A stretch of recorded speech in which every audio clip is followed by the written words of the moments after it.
Hi, I'm Terry from Midwest Auto Care and Transmission Center. Today I'm going to show you how to check the transmission fluid on a 2008 Honda Civic. First of all, you want to make sure the vehicle is parked on a level ground. Start the engine, let the engine come up to operating temperature, or when the radiator fan comes on, then shut the vehicle off. This particular vehicle, we're going to check the transmission fluid level with the vehicle not running. Most vehicles are checked with the vehicle running, so make sure you check your owner's manual on the proper way to check the transmission fluid on your particular make and model. Now that the vehicle is up to normal operating temperature, we can now check the transmission fluid. Now remember, the vehicle is turned off. Now we're looking at the engine. This is the engine in this area here. This is the dipstick for checking your engine oil. Now your transmission is going to be to the right of the engine. Okay, and if you look down, the yellow dipstick right here, this is where you check your transmission fluid.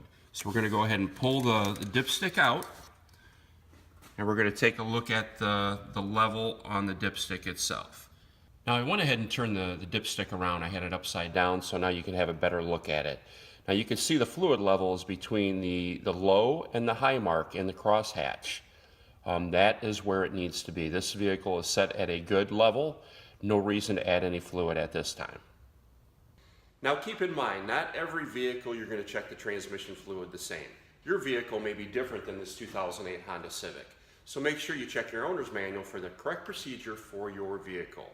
If you have any comments or questions, please leave them below. If you like our video, give it a thumbs up and subscribe. Midwest Auto Care and Transmission Center is a full-service automotive repair facility located in Northwest Indiana.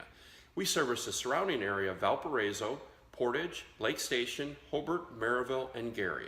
If you have any questions, you can contact us at the number here below, or you can find us online. Thank you for watching our video, and we look forward to seeing you again soon.